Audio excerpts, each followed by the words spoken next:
In this world, demons have begun invading since they think humans are worthless, and they absolutely hate weebs like you. So as usual, we got that anime alliance going on with humans, pointy-ear humans, and furry humans all banding together to fight for a greater cause. But here's the catch in this one, we got female heroes with massive badonkadonks and G-Yats running the show since they are overpowered as heck here. By using their powerful and heavy personalities combined with their glorious bakeries, the Weeb Alliance has been able to stop the evil forces. And today they make their final stand against them, as the heroes have finally made it to the final boss to get rid of them for once and for all. However, the Chads and Stacy's heroes only party made a fatal mistake, since they forgot to bring enough sussy just chatting streamers on their team.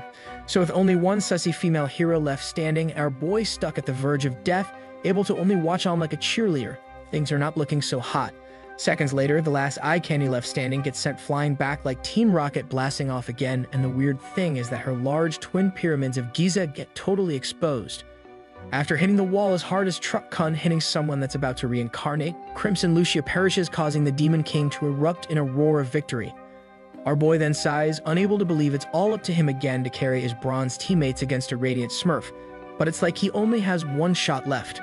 Regardless, as he's just being chilling, he discovers that the Demon King is actually a girl, and she's basically a baddie from another world, because those watermelons are unmatched, and if we go lower here, we would get banned. And since her physical form was so out of the world crazy, she gets nerfed as she's forced to dwindle back to her always missing leg day, everyday form after spending too much energy. With Sir Chad witnessing the entire transformation, he realizes he's still down bad after he catches himself in 4K thinking that he would totally hit even if she's forever stuck in her weak form. Eventually, he gets a hold of himself and is able to successfully control his raging banana tree plantation by closing his eyes to think of sheep jumping a fence over and over. He then plays dead, cosplaying all of us that's dead inside, but she ends up sitting right beside him looking totally aloof. Now, with the prime opportunity to end it all, he picks up his legendary +15 sword and readies to destroy the unsuspecting queen. However, she calls him out upon picking up his sword, busy questioning him as to why he's faking it when he's supposed to be the legendary hero of the human nation. But you know what they say, pros never fake, so bro ends up sticking his giant fork straight into the heart of the demon queen while looking like he's Genya from Demon Slayer. Success, it works. His plot armor saves the day as he's able to actually defeat the purple-haired queen without her being able to react, even though she knew he was alive the entire time. Unfortunately, as she falls over totally destroyed, her necklace instantly began flickering red faster and faster. But by the time our bro realized that the necklace is actually a magical one that self-destructs whenever the owner's life pool depletes, it was too late. Mere seconds later, he opens his eyes with his memories still intact, yet a younger version of his old captain is busy trying to wake him up. It's then revealed that his name is Darren, and after taking a quick moment to take it all in, bro realizes he just got reincarnated into the same world, but he's back in the past. As such, he's super excited since he kept his memories, so he already knows how things are about to play out. So basically, he got some mega cheats as he's ready to buy Bitcoin in 2008. Anyways, as Darren continues celebrating, he gets ganked by a girl named Ray, and she also do be looking like she packing more than your typical anime girl. She got them perfect body proportions, so she's already sweating from her own heat that she was born with, but somehow, Darren isn't exactly thrilled to see her. We then discover that the reason why Darren isn't being a simp right now is because Ray is one of the main reasons he got reincarnated by a magical necklace, since she caused strife among the Union of Heroes. Anyways, as she's busy trying to scold our boy, the two get interrupted by a guy named Sir Tyke, and him and his entire gang all have that perfect punchable face. Now, armed with the knowledge of the future, Darren knows that these two are having a fling and he needs to stop it at all cost. Nevertheless, not only is Tyke a liar and a coward, but he's also the jealous type, so he's already questioning Ray as to why she's with Mr. Chatham as Prime right now. Outnumbered 3-1, Darren decides to stand his ground while the goons attempt to bully him like old times. Bold move, boys, since you never want to mess with someone who looks like the alien emoji, since something must be totally wrong with them. So now gone with the old Darren and in with the Sigma male, he ends up confronting Tyke while telling Ray in his face that he's a killer. Darren then continues snitching on Tyke, explaining to Ray that the only reason he's getting promoted is because he made the entire situation up. And instead of him being the one that actually defeated the demon, it was someone else, and he ended up running away while throwing his own teammate under the bus. Furthermore, after running away, he got caught by a Krillin wannabe named Sir Hackard, who threatened them by saying he's about to whoop their butts once they get back home. When Sir Hackard went back to finish the demon from which they were running away from, Tyke took the opportunity to strike and deliver a finishing blow upon the unsuspecting balding man. Upon finishing his explanation, Tyke couldn't be more obvious than your typical dumb harem main character, so he threatens Darren he's about to stick a sword in the wrong hole. However, since Darren is the only one here that likes to be the bottom carry, he changes the pass by quickly delivering a lightning-fast punch straight into Tyke's stomach. Bro then instantly falls to the ground as if One Punch Man showed up in Darren's stead. But since he doesn't have his six-pack like a true Chad, he just crumbles and cries like a baby. His boys then take him away since the two are too scared to do anything like my bottom frag sage that's duo-queued with my dead Reina. Fast forward to later on in the night, Darren surprisingly receives a letter from Ray to meet up since her phone apparently ran out of call and text minutes. With a huge sussy smile on his face, he quickly leaves the room, but that smile is making my sussy senses begin to tingle. Anyways, he rushes as fast as he can to Ray's house to meet up with her, but bro ran faster than Usain Bolt since it seems like he thinks he's about to get lucky. But the ad lookalike, who happens to always be sweating, informs Darren that she really wants to talk about Tyke, so it looks like she's simping for him.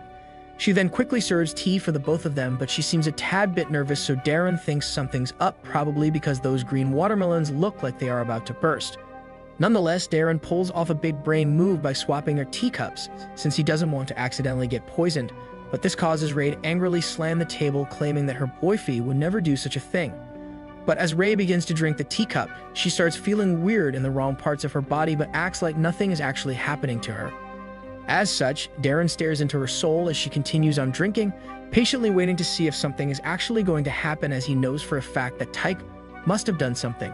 However, all she does is burp, and once she notices Darren not saying anything, she starts thinking that he must be a weirdo, as he's probably staring at her treasure chests that look like they can't be supported by the dress.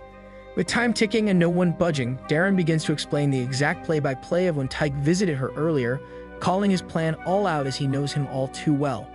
He also points out the fact that he probably put something in her teacup that was supposedly for him instead, that would have caused him to activate his sussy powers he inherited from the pervy sage. Mere seconds later, it's revealed that Darren was entirely correct, as the effects of the poison has already begun fully taking hold of Ray as she can't stop the urges within her. Suddenly, the sussy Fire Nation attacks, so Darren takes advantage of the situation while knowing that Tyke would be waiting outside with his useless boys wanting to barge in. So now Darren has decided to partake on the mission of making Ray his girl from now on. So he starts grabbing the apples before him using the 5-star stealing method. And lo and behold, the coward gets startled after hearing Ray emulate some sounds straight from the sussy anime hub he loves to watch, so he already knows what's going on. As such, he quickly barges in with his boys to make sure no funny business are going on. But it's too late since Darren has already turned the turntables on him. Once inside, the toxic Virgin League players witness something they have never seen before, and it's a girl's underpants totally gone while Darren is busy holding on to the bakery like his life depends on it. Eventually, the three has had enough of a Sigma male stealing all their hard-earned girls by force, so they decide to attack Darren all at once, so they finally end up using 100% of their brain capacity. Unfortunately for them though, this Darren isn't an ordinary rookie anymore, so he ends up pulling a faker to destroy them 1 versus 3 in the mid lane. Suddenly, after beating them all up like it's a fighting game against some easy bots, a bunch of guards rush through the door and behind them comes a mysterious person. It's then revealed that the mysterious person is Ariana, the royal captain of the guards, and let's just say she's equipped with such large milkshake machines that they are literally larger than her body. Don't be fooled though, since she didn't sleep around to get her rank. Instead, she's so overpowered that she became the youngest female knight to ever become the captain due to her sheer skill. Anyways, Ray discovers that our boys spilled the beans to the commander, and they have investigated the case, to which they have come to the conclusion that he was absolutely correct about everything. So it's revealed that while the coward and his boys were busy planning to take Darren down, they didn't realize they were also being closely watched by the non-sussy knights. Now, with everything going according to Darren's plan, Ariana orders her men to restrain and seize the 3 traitors to take back to the capital. However, Tyke screams like a little baby, making up excuses that Darren framed him, but Ariana just shakes her head and tells them that they found sword imprints on Sir Hackard, not demon bites. Plus, to make matters worse for him, one of the knights were able to confirm that one of the teacups was laced with a magical potion that makes you a sussy bacca. So with no hope left for Tyke, he tries to shove his face into Ariana for one last sniff of glory in between her twin dragons, but you can see she also got French buns ready to pop out of her armor. Unfortunately for him though, he didn't even come close to the finish line, as Ariana quickly showed off her gymnastic skills to teach him a lesson he will never forget. With the entire ordeal now coming to a close, Darren learns from Ariana that the 3 musketeers will most likely face imminent expiry dates as soon as they make it back to headquarters. Now the crazy part in all of this is that Ray doesn't even look slightly sad about Tyke and his future, so all she does is murmur, "But oh, that sucks, I guess." Anyways, with the heretic now fully out of the picture, our boy becomes a menace by straight up asking Ray if she would like to do some rice cake smashing. So before she would even say anything, he picks up Ray like a rag doll since she's still under the effect of the magic potion, causing his nether dragon to appear out of his portal. Shortly after Ray is put into prime position for becoming queen of his banana tree plantation, she just goes along with everything as the sussy Fire Nation has already taken over her mind. Darren then grabs both fresh watermelons in front of him and stares into Ray, waiting to see if she's actually going to do anything, as it's now her turn to make a move as he doesn't want to be compared to the top G. So just as he thought, she succumbs to the intense pressure, causing her to unleash her hidden street side, allowing a mutual and beneficial 1-versus-1 duel to occur between the two. Regardless, Ray has to get a new couch, now since it looks like a waterfall came out of nowhere, drenching the entire half of the couch, even though they barely have even started partaking in the beautiful art of rice cake smashing. Eventually, Bro whips out his entire cheesy Pringles can free from his box, instantaneously shocking Ray since she didn't even know you could order a Subway foot long that big right off the bat. And so the rest was history as a legendary full diamond battering ram made its way past C3 of Ray's world, simultaneous to making her understand how hard it is to grind for a mythical fruit.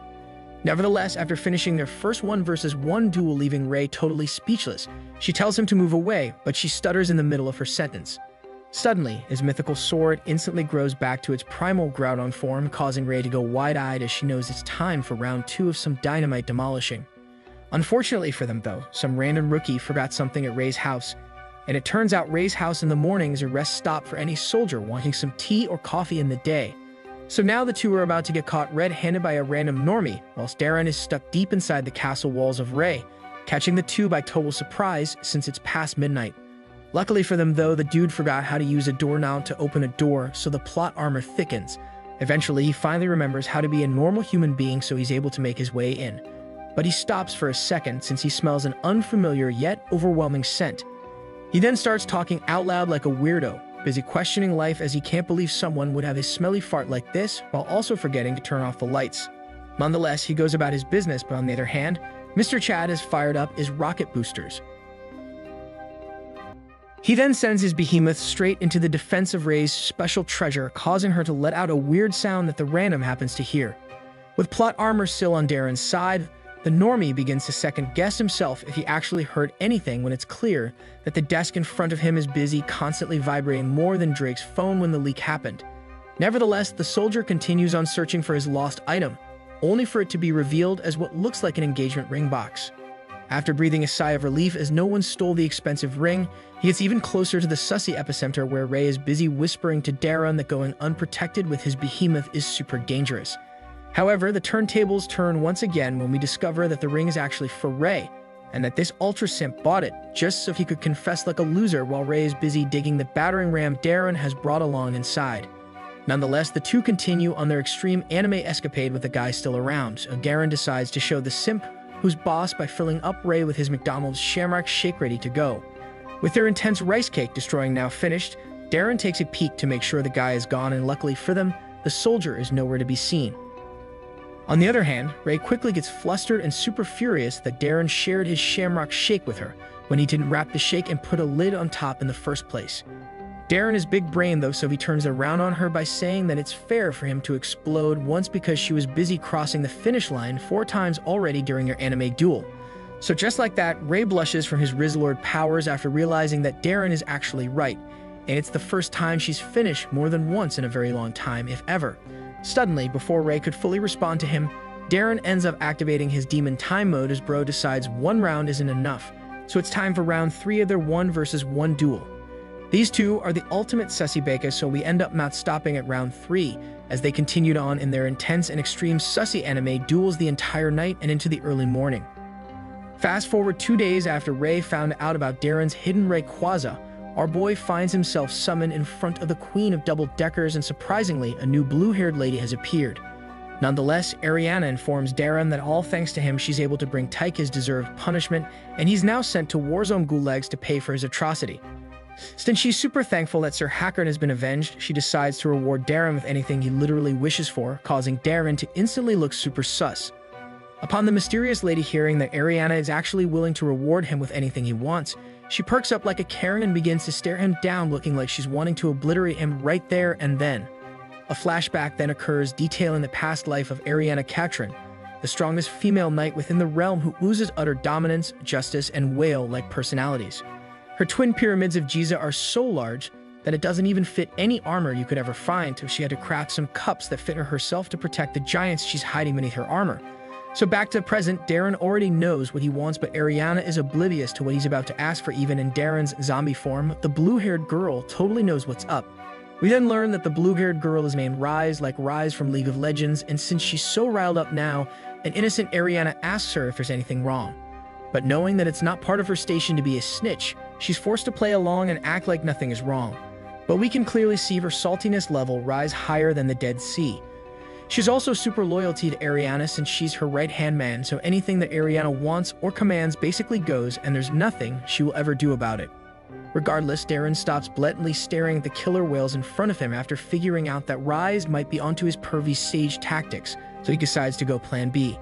Instead of being brutally honest and asking permission to destroy Ariana's plump home base, he changes his wish to be personally trained by the Dame Ariana. So after not using his banana tree to think of his decisions for himself, Darren makes a wise choice as he knows he needs to get stronger earlier in his life to make sure he has enough power to save this world. Luckily for Darren though, Ariana looks like she's going to accept his wish, but she needs some more time to think about it. But Rise looks like she's vehemently opposed to the idea. Elsewhere, on this anime planet, Rei gets surprised ganked with a proposal from the same dude a couple days ago. The dude then starts begging for Rei to accept his confession while looking like he's about to cry, making an excuse that he spent his entire year's salary just so he could buy this ring for her. Unfortunately for him though, this simping heart breaks into a million pieces when Rei tells him that she likes someone else, and that nice guys always finish last. Now unsure of what to do in his life since he dedicated an entire year of no Roblox and Minecraft just to save up for this moment, he asks who the lucky guy is. Upon hearing the simp's request, she instantly starts thinking of Chad the Mandarin by her side, causing her to remember all the sussy moments they had the past week. With the Fire Nation constantly attacking her mind, she ends up snapping back to reality and yells at the simp that obviously the guy is going to be kept secret from him. Now speak of the devil, Darren decides to find out what all the yelling and commotion near Ray's house is all about, so he turns the corner to figure out what's going on. But the first thing he sees is a grown man bawling his eye out while running as fast as he can, looking like he just heard that Taco Bell is shutting down forever.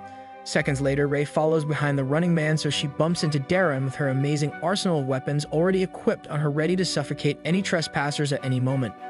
Darren then quickly waves, but he accompanies his greetings with some words you only say to your arch-nemesis, so bro finds himself playing with anime fire. After hearing all the dirty words come out of Darren's mouth, Rei goes ballistic like a missile, so she goes off on Darren, super angry that he has the gall to call her that in public. Nevertheless, Darren is a menace to cultured society, so he just acts as if he didn't just set off at some deer in front of him. So he continues to change the subject to tell her that he's just here to tell her a secret.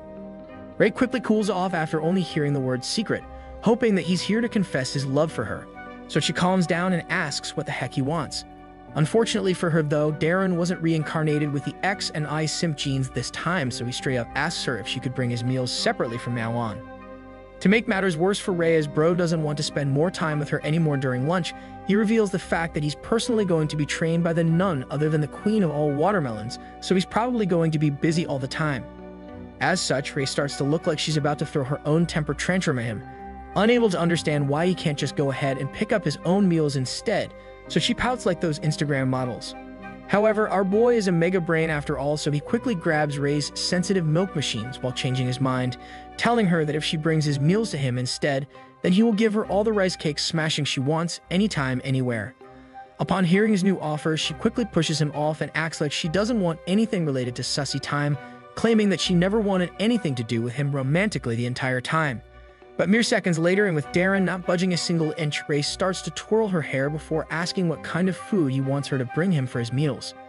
Now that he's confirmed that his mission was a success in making Rei fall heads over heels for his behemoth, he starts teasing her, while letting her know that he would love some peanut butter and jelly sandwiches if it's possible.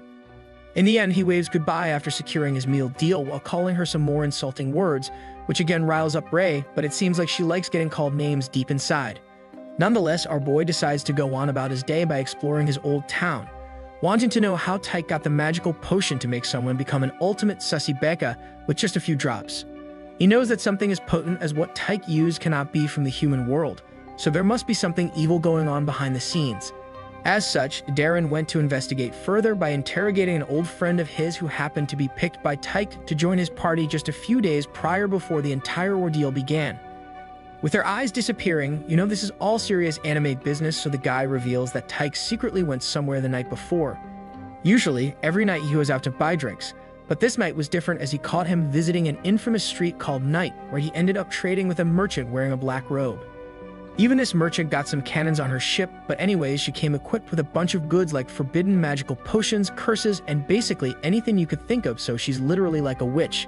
However, Darren's friend wasn't really sure what he bought as he was too freaked out about the entire thing. So with nothing else Darren could learn from his old friend, he leaves and bids farewell, but his friend panics as he wants Darren to make sure he keeps everything a secret. Of course, Darren isn't a snitch, so he reassures him that his identity will be kept secret the entire time as long as he is still alive and breathing. Fast forward to nightfall, back in the middle of town, Darren has decided to track down whoever got those suspicious cannons from that sussy street that people name Night.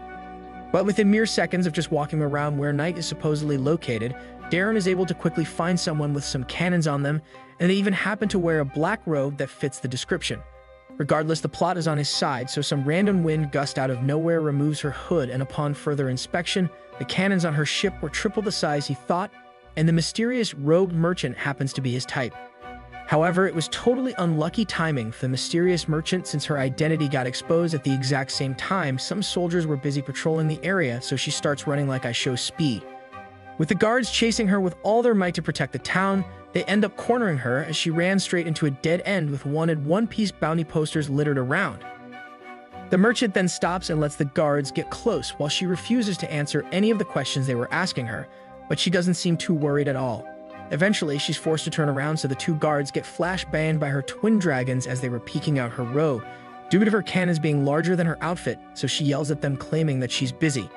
But the two soldiers don't relent even if their target looks more delicious than a red velvet blizzard from Dairy Queen, so they stick to their honor and ask for her identification like it's some kind of traffic stop. However, the merchant makes an excuse and tells them that she just had amnesia, so she lost her papers and she has no idea where it could be since she can't remember. Somehow, her fake acting works, so she causes the two guards to rethink their approach as they don't want to be late due to them both wanting to watch the movie Dune Part 2 in less than 15 minutes. So to skip boring formalities and paperwork, they reach for her hood since they can just look at her face to remember later if she's a wanted person, but she refuses to fully reveal her face to them. Eventually, the two guards have had enough of playing around, and since they don't want to miss their movie, they detain her, and one of them even gets a 5-finger discount on her cannons like a savage. At the same time, we discover Darren busy hiding at the end of the alley, watching the entire thing unfold, but he's about to stop the guards from taking her as it would be hard to find her again the next day. However, right before Darren was about to step in to save a damsel in distress, he gets shocked as he witnesses pink magic begin to engulf the guards. She then brainwashes the two before sending them back to their headquarters, successfully allowing her to avoid detection, causing Darren to think she's actually a demon. After exerting a lot of forbidden energy to save her identity, the merchant collapses to the ground while making a starfish, busy muttering to herself about how life is so hard after having to leave her home. While attempting to recoup some mana in the alley, she suddenly gets ganked by Darren, who whispers and asks if she needs help or if she's in pinch right now. Nonetheless, she instantly recoils back as she didn't expect anyone to know how to get here, so in fear of her life, she questions Darren and asks who he is. Luckily for her though, Darren introduces himself as someone that wants to buy illegal magical goods from her, allowing her to quickly settle down, so she starts whipping out items hidden in her extra-large mountains. But as she reveals a couple of her items for sale, she gets caught off guard by Darren's question asking her if she's perhaps secretly a demon. Without her even saying a word, Darren continues to violate the distance between them, getting closer and closer like the Slender Man, but he couples it with even more questions, asking things like where she's originally from. However, destiny strikes when the merchant's stomach starts to rumble since she hasn't eaten anything in a while. So Darren makes an offer she could not refuse by offering her unlimited free food if she comes with him to a nearby inn. Success, his offer works as she's enticed by the promise of free lodging and even free unlimited meat, but my sussy senses are tingling since bro didn't specify what kind of meat. Fast forward a couple hours later, after a couple food babies, Darren was able to find out that her name is Alice and she's even a princess from a demon tribe, but she got stuck here after running out of mana. So with Alice finally letting her guard down, she better watch out since Sussy Baker Prime looks like he's about to pounce on his prey, and we all know he got a specific type and her G-Yachts fit the bill. Shortly before Alice takes refuge within her new room, Darren comes up with a big brain plan and asks the succubus princess to just recharge her mana so she can return back to her home world. However, since Alice is royalty, she informs Darren she's never ever seen a banana before since she's supposed to save her powers for the one perfect person and not for a Randy Bronze player. Now, after hearing Alice mention that she's actually the perfect anime Virgin Mary, Darren freaks out and starts raising his voice in disbelief, but we all know deep inside he's already revving up his engine like he's a Lamborghini. Regardless, Darren takes a moment to take it all in again, since he's never met someone like her all his life, and this is a prime opportunity for him to steal a V card from the enemy forces. However, after regaining composure like he has to shoot 3 perfect free throws to ice the game, Bro finds out that she's only ever recharged her mana with her lips, so she's like half Sussy Baker like the demigods from Percy Jackson and the Olympians. She then further reveals that she's cursed, so every time anyone sees her entire face gets fully captivated by her. And I don't blame them since if we go lower, those badonkadonks can rival any Instagram models from Latin America. Anyways, before Alice can even finish her backstory, Darren goes ape mode due to his curiosity getting the best of him, but Alice gets scared since she knows what's going to happen next. So with all the blood rushing down to his own little monkey down there, he continues to pester Alice to see her face and tries to guilt trip her by saying that it's the least she can do after he bought her an entire meal for 12 and even paid for her new room. But since she's a strong, independent lady that need no man, she says no, causing Bro to go on a frenzy on a full buy round, so he drops the bomb and threatens her by claiming he's going to report her for being a demon. And just like that, Bro is in using some very unconventional and not recommended reads that might get you a restraining order, but since a demon is vulnerable in the human world, she finally complies to the demands. But since she's not an ultimate Sussy Baker yet, the two head inside the room for the first time after Alice urged him to go inside since she doesn't want anyone else to see her face out in the public hallway. After finally getting situated inside the room, she tries to teleport away by clicking her heels like Dorothy from Wizard of Oz without Darren seeing, but unfortunately, it doesn't work at all. With nothing else up her sleeve, and with Darren looking like his third leg is about to rip from his jeans, Alice sighs after seeing no escape and only a bed ready to go in front of her. And with time ticking before Bro's third leg entered the arena, Darren makes the first move and closes the gap between them, while ordering Alice to remove her hood as it's time to see what her face looks like, and she better look like she's a straight 100 out of 10. Literally 1 second later, he throws the hood away, but off comes the entire robe by accident since he didn't realize the Sussy Fire Nation made it all connected, so it's finally time for the ultimate reveal. With Alice's true form now fully uncovered, Darren instantly falls in love since her American-sized extra-large meal proportions were much larger than expected, plus everything underneath is see-through like a glass bridge. Nonetheless, Darren begins to stare directly at the insane Honkai impacts on Alice while also barraging her with so much compliments that will make any sane person think he's a serial love bomber. Bro then has to fight off the intense urge to not turn Alice into a cow ready for some prime milk farming, even though his third leg has already hit the ground, busy wanting to enter her realm of no return. Luckily, Bro is able to fend off the Sussy Fire Nation attacks with his peaceful Zen bending, so Darren ends up telling Alice that he thinks the curse doesn't work on him, even though deep inside he wants to go gear second on those plump devil fruits. So after hearing the curse doesn't work on him, Alice is ecstatic since this is the first time ever a man doesn't accidentally go Harambe on her after seeing her face, so she goes for a wholesome embrace. Mere seconds later, the Sussy turntables turn when Darren unexpectedly finds the demon opening her mouth while deviously asking him if he's sure he doesn't want to rice cake smash her, while pushing her twin pyramids of Giza straight onto him. Surprisingly, Darren claims he has no urge to and says that he's a mighty noble knight, causing her to tear up in front of him while asking our boy if he doesn't even find her slightly attractive as a grown woman. I guess Darren is big brain after making Alice fall for his trap hook, line, and sinker, so he tells her he finds her very pretty while simultaneously pulling her super close to experience some more real-life body pillow action. Things then escalate more after Darren spills the beans by telling her he wants to rice cake smash her so bad that he wants to break the bed, and somehow it works, so Alice asks if she can straight up devour his dragon Longsword. After falling on her knees, she quickly removes the armor plate legs on Darren, but his battering ram swiftly ruptures through his pants like a springed sword, shocking Alice, but Bro thinks it's the smell that caused her face to go wide. Mere seconds later, all demons within Alice get unleashed since this is her natural habitat, so she goes harder than a rock band lead singer on his microphone, swallowing everything up with ease. Even though Darren was all up in the swamp the past week with no bathing at all, She cleans up his entire battering ram while also looking like she's about to pass out from the stench coming from his sweaty god sword. Since Alice has never ever seen a real-life dragon god sword before, her pent-up demon powers allows her to become stronger than a Dyson vacuum, causing Darren to explode in less than a minute from Alice starting her advance. After his volcano erupted like Mount Rushmore, Bro started screaming like a girl since Alice kept on doing the good deed, causing Darren to fall over, but she was still going like a stuck toilet plunger, unwilling to stop. Eventually, Darren's life force is fully sucked out of him, but then he activates his Sussy Master Jutsu he learned from the Hidden Village, allowing him to regain energy to start another round, but this time he's planning to dominate this little demon to show her who's the real boss. So with no time left to spare, Darren begins his invasion inside Alice's secret treasure hoard, and within 2 dragon thrusts, he almost gets squeezed so hard inside that he thought a wormhole was about to swallow whole due to how tight and narrow everything was. This time, within 30 seconds, Bro lets his milkshake out into a McFlurry cup and filled it entirely, but he doesn't want to be defeated in the amazing battle, so he continues on like a champ for round 3. Although he's now exhausted from filling Alice's special treasure up to the brim, she reveals to him that she has special powers to automatically absorb everything, so he can keep going for as long as he wants.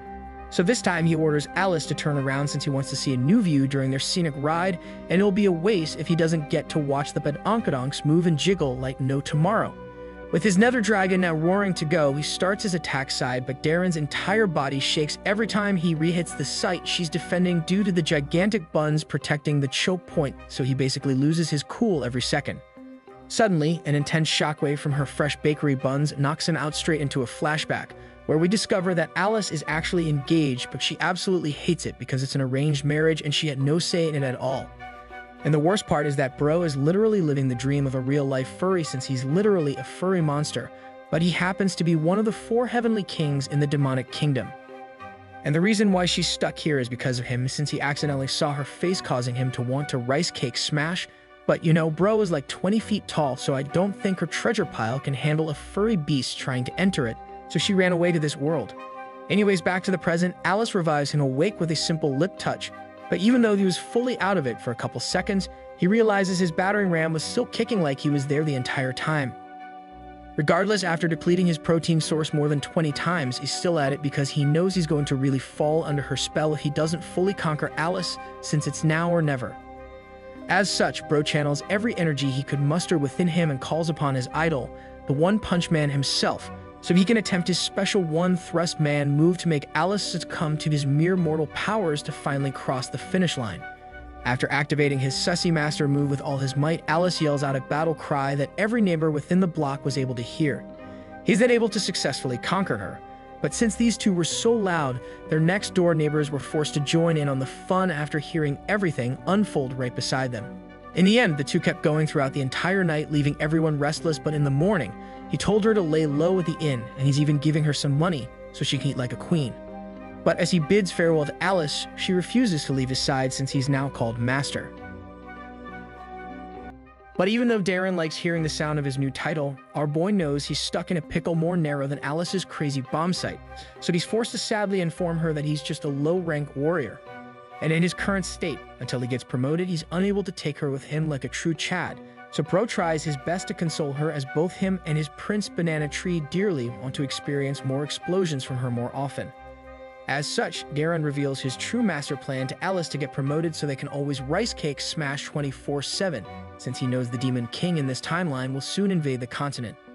Then at that very moment, he's going to take the opportunity to strike as he knows what's going to happen, but more importantly, as he gets promoted for defeating the invasion, he's going to amass a bunch of allies that are girls only. So now that Alice knows his big brain plan, she bids farewell, but our bro is very careful in not letting Alice know he's actually from the future. Instead, he just makes up the fact that he can see the prophecy of the goddess. Regardless, after Alice disappeared into the horizon, our boy does the patented 1,000-yard stare due to him not knowing what to do now to pass time since he can't plant his ticking bomb on bombsite Alice, and he can't even log into Roblox. With nothing else left to do other than to train and grind hard to get all the girls, he decides to head back home to gank Ray as Bro is an addict to rice cake destroying, basically needing his fix all the time. Unfortunately for Darren though, he's getting the usual mixed signals from a girl after Ray berates him for going missing during lunch hour, but at the same time she's showing off her twin pyramids of Giza to him, and they do be looking fresh. Luckily, Bro is a master at misdirection, so he's able to quickly fend off Ray's mounting anger by quickly changing the topic to the sweet potatoes she brought along for him, where he then sweetly pats her head like a sweet stepbrother. And like a true brother afterwards, he playfully teases her for being uptight all the time, and then like everyone else, he swings his entire hand and grabs a chockful of Ray's fresh bakeries. After grabbing a handful of very warm yet spongy gluten-free bread, Ray says nothing as she looks like she's molding like as Mongold, whilst also secretly liking Darren's very direct response for her bringing him food. Shortly after, Ray squeezes both fresh-baked buns together and storms off back to her place.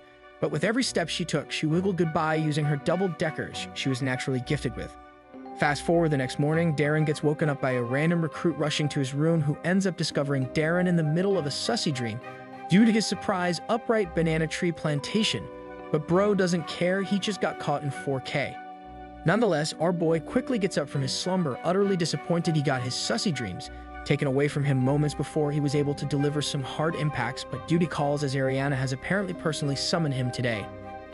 Bro then runs into Rise, so he attempts his hardest to look away from the gigantic Honkai impacts affecting his field of view, since Darren knows he doesn't want to fumble the bag with either the Supreme Commander nor the Vice General of the Amazonian jungle. Within just a few seconds of Darren greeting the Vice Commander, Rise instantly begins berating him for showing up to meet the Dame Ariana, while looking like an absolute hobo who was busy tweaking off the night before. Nevertheless, Rise reluctantly lets Darren into the room, who is quick to discover that not only is Ariana a monster in the body category, but also much stronger than Jake Paul, as she was busy squatting over 420 pounds of absolute ease. It's then revealed that today is the lucky day for our boy, as the Lady Ariana has finally agreed to start training right at this moment, where she even compliments him for wanting to get stronger rather than asking for money or honor. Delighted to finally meet someone that actually has a little bit of potential, she asks Darren what his ultimate plans are in the future, since no regular person would pick such a reward when they could have asked for anything. Suddenly, without missing a beat, Bro shouts as loud as he can, yelling that his ultimate goal is to be as strong as the Dame, shocking both Rise and Ariana, as they never expected this scrawny homie to have aspirations higher than selling toe picks on the internet. For about a minute, no one says anything, so Darren gets a little bit nervous since two bombshells are busy staring into his soul, but eventually the Dame flashes a smile and walks past him, asking Bro to show her what he's got. A blink later, Darren finds himself catching a real sword thrown to him by Ariana, totally not prepared for some kind of action this quick. After successfully catching the sword, Darren had to look down as it felt like the sword was way too sharp, and to his surprise, Bro was already catching some L's before the 1-versus-1 duel even began. Nonetheless, Ariana smirks and shows off her bottom Chun-Li proportions combined with Keijo-style personalities, warning Darren to be careful since this is the real deal now, and all noobs are only used to training ones. She then begins looking down on him as if Darren is a hard-stuck Wood 1 player, ordering him to try his hardest and to not hold back, knowing that no normal warrior would ever get close to her since she is the second strongest in command. However, Darren just goes being chilling and acts like this is all no big deal to him, so he even asks the Dame if he could get a wish if he miraculously somehow wins the duel against her. At this point, this Primo Gym earring wearer scoffs at his request, but grants it anyways, saying that it won't happen, but we all know she just fell hook, line, and sinker against Darren's absolute big brain, but probably sussy plan that he's cooking. As such, the duel begins with Ariana pointing her weapon at Darren, urging him to again try his best. But she better be careful since Bro looks like he just got even more motivated after seeing the surprise camel print in front of him. With the duel underway, Darren starts off by standing his ground, trying to formulate his plan of attacks, since he still thinks his chances of winning are actually pretty slim at his current state. But with Ariana not using mana, he has a sliver of hope. 1 second later, Darren barely dodges Ariana's lightning-quick attack, and if she didn't have such crazy bad onkadonks and ripe watermelons weighing her down, she for sure would have clapped him and ended the duel in under 2 seconds. Our boy is then able to dodge another attack by the slimmest of margins, surprising even Rise, as both her and Ariana would have thought the duel would have been over as fast as it started, but Darren is still alive and kicking. Now with the duel surpassing more than 30 seconds, Ariana starts complimenting him whilst in the middle of attacking, claiming that she can't fathom how someone is already at this level at his age. However, with Darren successfully deflecting or dodging all of Ariana's attacks, he's unable to counterattack due to the sheer speed of the Dame, so she happily asks him to dig in and start being a sweaty tryhard. After hearing the words sweaty tryhard, Bro's face disappears as he gets flashbacks to the time he kept getting 90s cranked on him during Prime Fortnite, so it's about time he awoken the demon inside of him. And just like that, Darren lands his first ever counterattack after finding a gap in between Ariana's lightning-fast attacks, but let's just say bro is slick with it as he's able to free Ariana's basketballs with one precise slice. Success, Darren's plan was super effective and works in getting Ariana to entirely stop her sequence of attacks, totally dumbfounded to what just happened, but Rise looks like she's about ready to stomp our boy back to his true homeland. Suddenly, just when Rise was about to take matters into her own hands, Ariana finally speaks while attempting to cover the pyramids, telling her it's fine since in reality it's actually her mistake for not avoiding an attack from a measly low-level warrior. After getting Rise to back off from sending Darren to another dimension, Ariana becomes a great sport about it and quickly wraps her larger-than-your-torso type of bouncers, ready to continue their 1-versus-1 duel to determine the real winner. Unfortunately for him though, as Darren was about ready to continue on, both girls noticed the banana tree plantation make a surprise appearance underneath his diamond pants, so Rise steps in and orders bro to stop being a sussy baka. Darren claps back like a Chad though, forcing Rise to realize herself that she's out of line for stopping a duel without the Dame Ariana sanctioning her interference, successfully putting the fiery blue-haired vice commander in her place. Nevertheless, the two continue their intense anime duel, but this time, our boy is having a hard time focusing due to Ariana's apples clearly distracting him from being able to be fully locked in like it's clutch time. Eventually, Darren slaps himself awake and begins grunting like a tennis player scoring a point, allowing for his power level to increase every time he's able to dodge an attack while sneaking a peek at Ariana's tremendous tippity tops that flail like a mace from Elden Ring. This time, after landing his second ever counterattack directed at her chest plate, bro bamboozles her by going for a combo hit using his fists instead of the sword to be able to land a quicker hit. As such, bro is able to push Ariana's titanic gyats straight down to the ground after catching her off guard, sending tremendous ripples due to the size of them. Bro almost falls down due to the crazy shockwaves, but it did not matter with him being able to steady his balance, leaving it, so that he is the last one standing in their duel as Ariana is busy glued to the ground now like my firm boogers.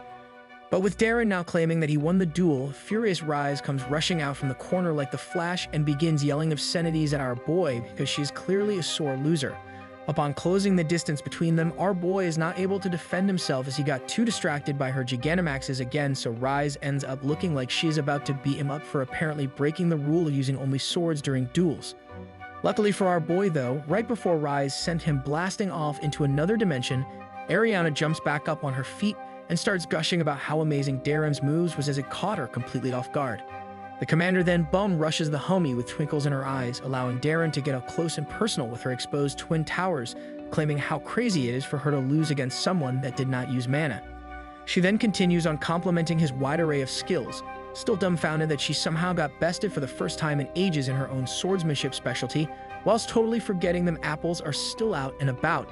Of course, our bro does not mind getting to experience more of Ariana's special milk jug containers up close, so he lets her continue yapping about how great he is for being a new warrior as she still has not covered up her warrior assets. However, upon Ariana finishing up talking about how she is going to train him the best she can due to his crazy potential with no mana flow, Darren's Dark Knight came rising and causing Ariana to take note of the third sword appearing out of nowhere. To make matters worse for our boy, his surprise sword broke free from all restraints and ends up smacking Ariana in the belly, causing both her and Rise to open their mouth in absolute disbelief at how gigantic the sword is.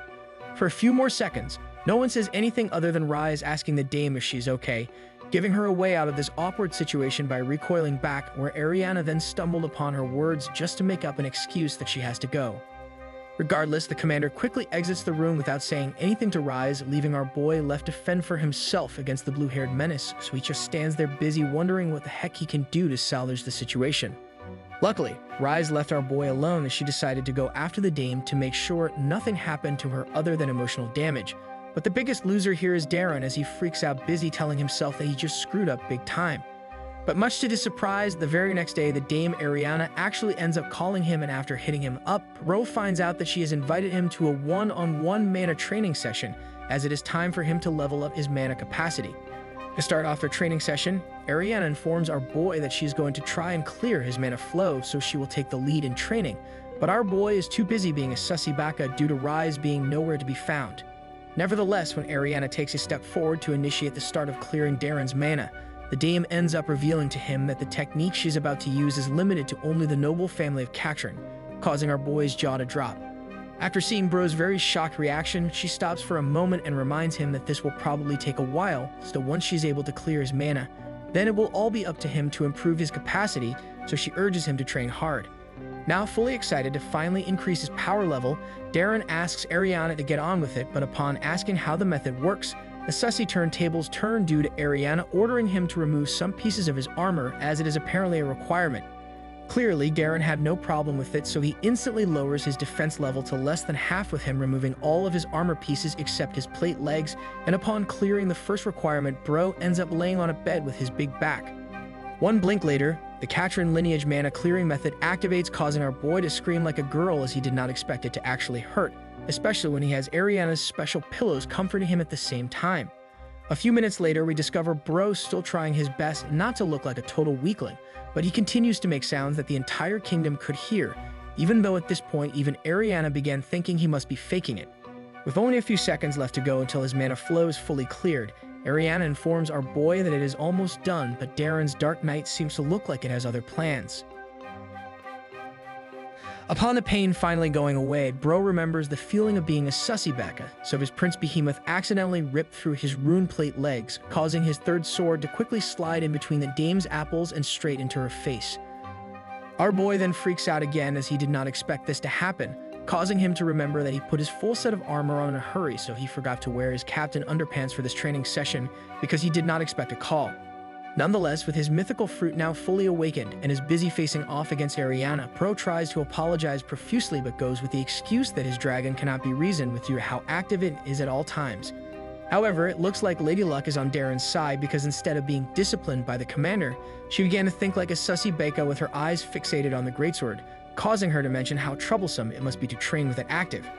She then instantly helps our boy up with no repercussions, and before dismissing our boy fully for the next training session, she tells him that she will find a way for his windmill to not intrude whenever they are hard at work.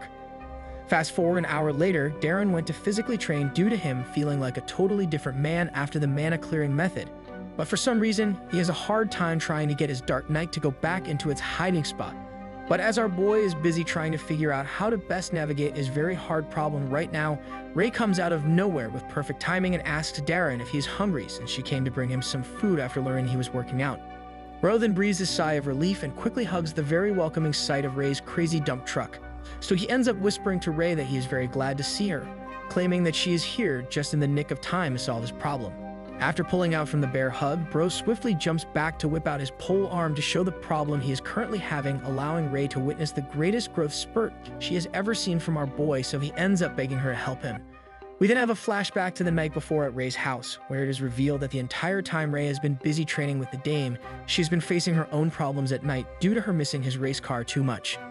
Back to the present, Ray is trying her best to play hard to get, since we all know she's clearly a true sussy Becca thanks to our boy. So she tells Darren to get away from her since he is basically sweating bullets. But in reality, everything she is saying right now is the total opposite, as she is totally in love with the dude, especially his secret behemoth that Darren has been actively summoning. Regardless, she lets our boy Gap close the distance between them with a neon slide, and with no resistance at all coming from Ray, Bro ends up going for the special 10-finger discounts on Ray's legendary dough bakeries. But since they are right in the open where anyone can literally pass them in the courtyards, the two decide to move to the closest forest area before they could continue on with their sussy 1-versus-1 duel, just so that no one can interrupt them. Ray then cleans up the entirety of Darren's extra wooden planks with a little bit of a problem compared to before, all because of how much bigger his planks are after spending all that time with Dame Ariana and her intense twin pyramids. In the end, our boy is able to unclog his sink thanks to the hard work of Ray doing all the carrying, where she even uses her try-hard mode to make sure not a single drop was left wasted, causing our boy to ask what the drink tastes like. Nevertheless, Ray refuses to answer the question since she did not want to say pineapple, so instead she got up to get ready to leave the premise, but Darren is a big stepper, so he ends up staring at her intently to signal he wants more than one race. Half an hour later, we discover that this menace was able to go for 4 more rounds without even destroying the rice cakes of his opponent, so I feel bad for Queen Ray since she never got rewarded for her part of the sussy quest. However, after putting all his equipment back on, Bro got the bright idea to ask her on a date, which she happily agreed to, allowing Ray to leave the training area with a smile on her face and also a stain. The entire time they were talking though, our boy knew that some of the unknown sticky liquid was still left on her face, but Bro did not bother to tell her as he wanted to mark his territory just so no other man dared to conquer it. Fast forward to the next day, Darren is back at a training with Ariana, but still Rise is nowhere to be found. After finishing up some sparring, Ariana went to examine our boy's mana up close, so it looks like things are about to get weird again.